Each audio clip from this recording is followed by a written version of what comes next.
Hello, and welcome to this video on business resources.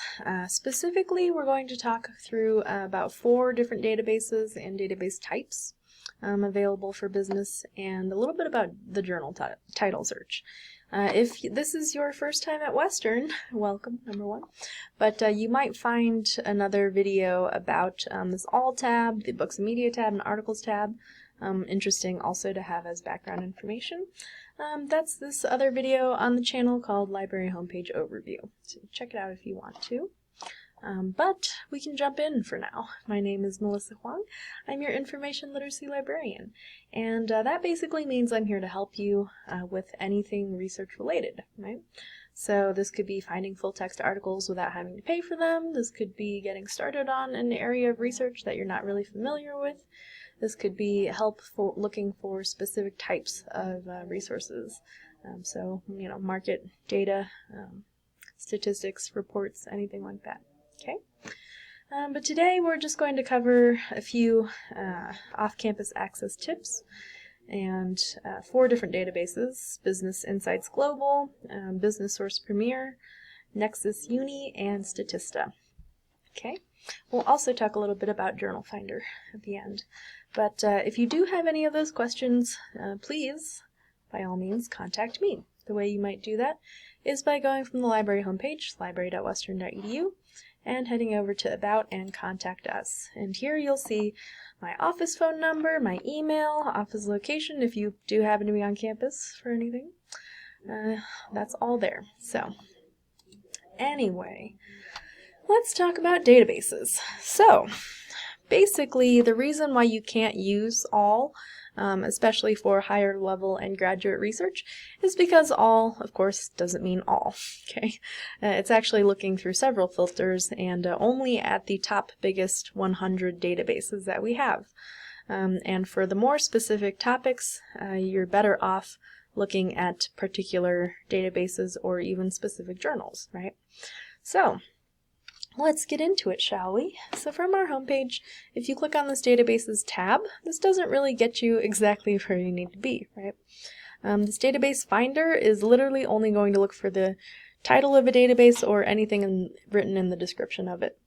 This A to Z list gives you what you need as long as you already have one in mind, which you might. But to sort by subject, you actually have to click either on the database finder text itself, or if you go to collections, you can drop down to the database list. Both of them will lead you here, and you will see that you are able to click on all subjects right here and select business and economics. So this gray box basically has a few selected ones that are a little bit more popular, a little bit more specific than the rest of them. So we're going to talk today about Business Insights here, Business Source Premier, and Econlit, and Nexus Uni, and Statista. So first things first, Business Insights Global. So if I click onto this and make it open into a new tab, you're going to see that this is owned by Gale, and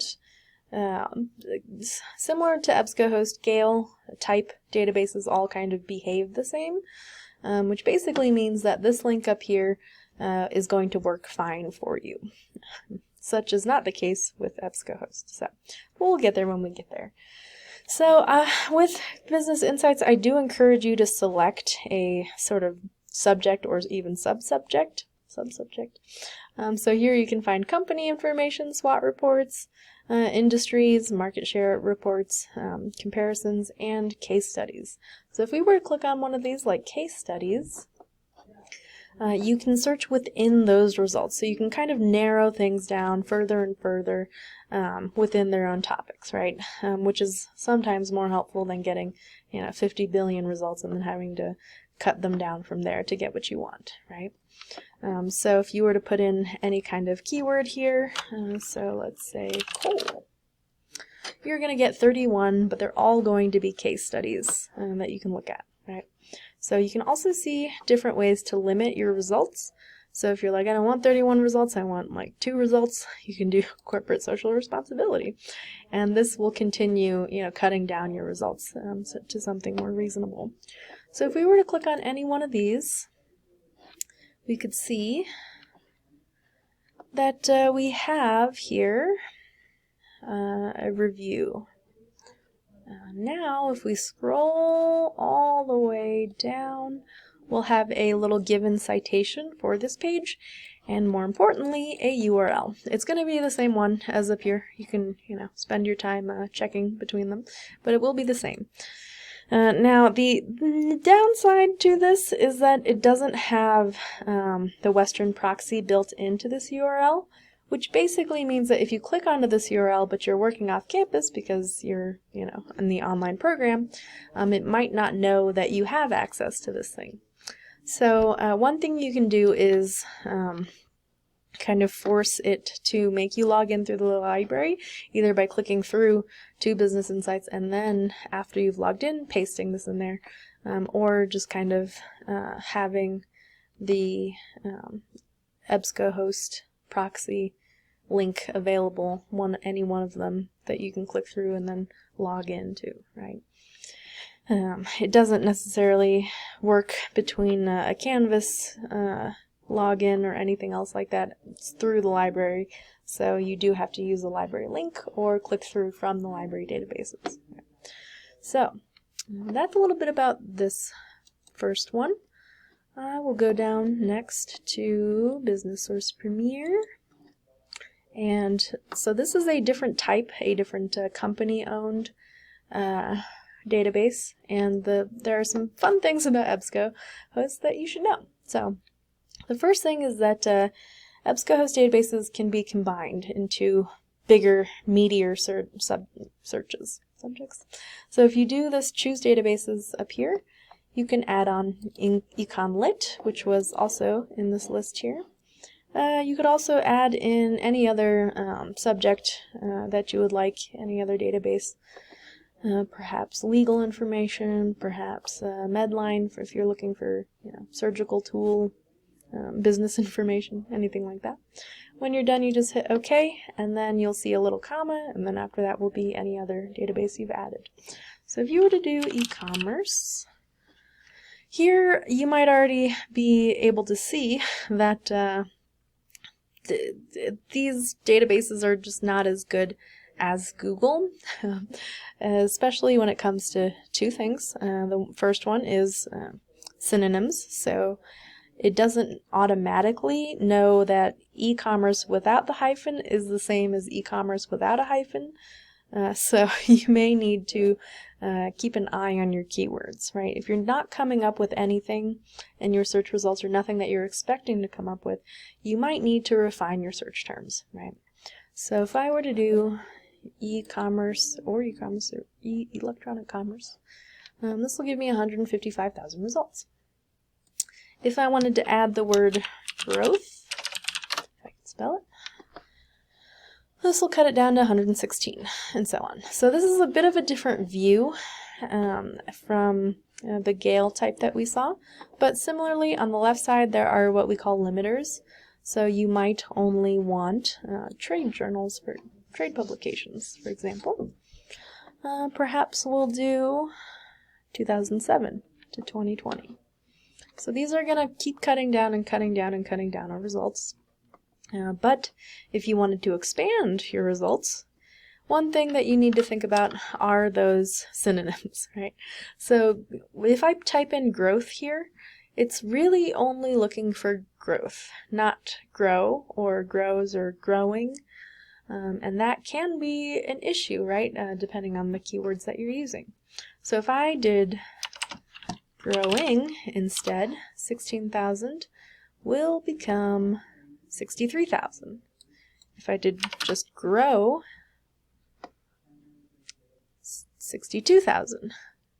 So if you want to encapsulate all of those terms together, you can do what we call a wildcard. So this little asterisk is telling your search engine to go, okay, we're looking for G-R-O-W followed by anything you want.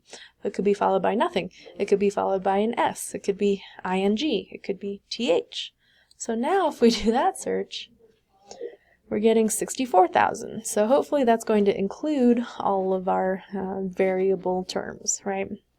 So That's a little bit about the synonyms. If we're looking at relevance, these search engines and databases just aren't as good as Google. Okay, Google has the benefit of knowing your location, your previous search history, the search history of everyone in the vicinity to you. It has, billions of points of information by which to judge, okay, something, some news item broke about this person. We're going to help you and guess that that's what you want to see, right? These databases don't have Google money. So what they do instead is, it's going to try to sort by relevance. It's just not going to be very good, okay? So keep in mind that the Google rules of Google don't apply. The first couple of results are going to be as good as the results that you might see on the 5th page or the 10th page, okay? So don't just rely on, well, it's the first one, so it's the most relevant one, right? Okay. So the other point about EBSCOhost is this link up here is not going to work. None of the URLs built by EBSCOhost work naturally. So if I were to copy and paste this into a new browser window like Firefox here, and a totally separate browser, we are going to get a flash of what it might have been, and then we're going to see this. Okay, has no idea who you are or what you want from them. It knows that we're from Western, and that's basically it, right? It doesn't, it just gives you nothing, right? And that's the kind of anonymity that we pay for, actually, so, it's good for EBSCO. But if you wanted to save this search and come back to these results, you would go to this share button in the top right, and this would create a persistent link. So the thing I was talking about earlier is this little section of it, ezproxy.western.edu. So this little prefix before the actual URL, which you can see is starting out here and going forever and forever, that ezproxy is going to mean that you can click back onto this link and it will make you log in through the Western proxy, and it will bring you back to this page reliably, okay? Okay, so if we want to save one of these, just one of these records here, we can click on it and similarly see a permalink right here. So this permalink will also generate something that you can come back to this page on. If you click copy and paste this URL, it's not going to work. It's not going to do anything for it. Okay? Alright, so one more is going to be Nexus Uni. And Nexus Uni is going to be good for not only company and market information, but also law cases. And this might be interesting if you are trying to do some market research for a potential company and you want to make sure that they're, it's going to be legal, right? This goes especially for, file sharing websites and anything like that. So if I were to do company information and look up Apple, we're going to get a ton of results, right? And again, relevance is relative, I guess, and you may not get everything you're looking for just by, just naturally, right? You might need to sort it out yourself. So, if I did Apple Inc., we can see that this changes the results, a fair bit. If we chose industry, however, we can limit it to computing and information technology, which is hopefully going to get us right here. So Apple Inc. is from September 2nd, Zoom company information. And we'll see some, basically, all the different hyperlinks that they own. Keep on scrolling, keep on scrolling. All the variable names, and we're only halfway through the page. There's a whole bunch, right? But if that's not exactly what I wanted, if I scroll down a little bit more, we can see here filings. So the SEC has some information about Apple computing. And you know what? I'm going to try and add Hoover And here we go, finally, Hoover's Company Records, in-depth records. So if I click on this second link here, I can see that it's pulling directly from Hoover's Company Records, and now I've got finally some interesting things. I've got some of the main people, their salaries, a description, and if we scroll down far enough, we finally get some market information as well as their financials. So these you can download and save and all of that good stuff. But one of the other things you might do if you wanted to look for legal proceedings to make sure, you know, there are no actions against a company, are you go to this drop-down thing here, and we can either do cases. So if we did cases and codes, you can select by the court.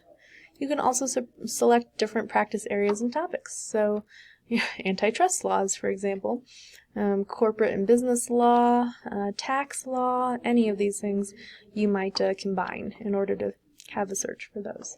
So, similar to EBSCOhost though, this link up here may not get you back to where you need to go.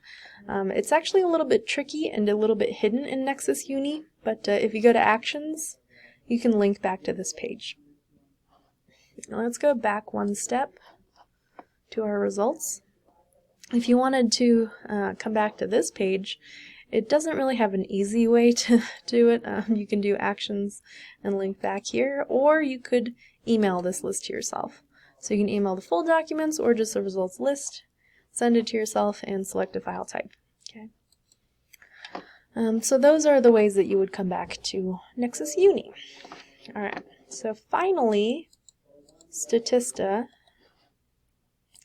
is really good for statistics. So here you'll have the same kind of drop down as the first one did. We've got a lot of different areas and industries that you can select from, types of reports here, including brands and company reports, consumer reports, trends, all of that, outlooks, and so on. So let's just click on this e-commerce one and get an overview of everything e-commerce. So here you can click on different figures and statistic reports, and it offers you the option of basically exporting it as, you know, an Excel sheet, PDF, PowerPoint, an image, whatever you want. So this can be pretty helpful. One word of caution is to look at the sources though and really examine, you know, who is it by and what their motivations might be for not including some information or fudging things a little bit and not showing the whole picture, basically, right? Consider their motivations. Okay. Statista does let you just basically copy and paste this link up here, so that is all good and easy. You can see that it knows who we are because I'm on campus, but if you were to come from off campus, again, this will be one that you either click through from the library or log in through a preset EBSCOhost database login. So that is that. The last thing I wanted to show is, if I go back to our library homepage up here, journal titles. So Journal Finder is really good for finding access points to certain publications, namely newspapers and ebooks and journals that we have electronically. So let's try Wall Street Journal. And if I click on full text access and the little plus, we can see where we have access to what portions, right? So something like the actual, you know, the full Wall Street Journal over the last 10 years, we can click through this ProQuest link, and that would be fine and dandy. If I were looking at Macworld, it can get really confusing when we have full text access through multiple, you know, points of entry, right? And this is why the bigger, more generalized database searches are sometimes less effective, is because they have to sift through every single one of these access points to go, okay, well this one is 1993 to 2014, this one only includes 2017 to the present, so anything from 2015 to 2017 October we actually don't have, so we may or may not have the full text link availability there. These are all subscriptions, so sometimes they'll change, so there may be things that you can't really get access to and you think you can, or ones that we can access and you don't think we can, right? So if you want to just sort of go to the horse's mouth, so to speak, you can go and look for a specific publication and find out, okay, I need to go to Nexus Lexis to go and find information about it, okay? Alright, in a word, that is some basics about the library resources vis-a-vis business, okay? Finally, and most importantly, is a reminder that I am probably your best resource that the library offers, right? Because I know how to figure out where you're supposed to go find all this information, right? So if you have specific needs, I encourage you to please reach out and email me, and I hope this was helpful. Thanks. Bye-bye.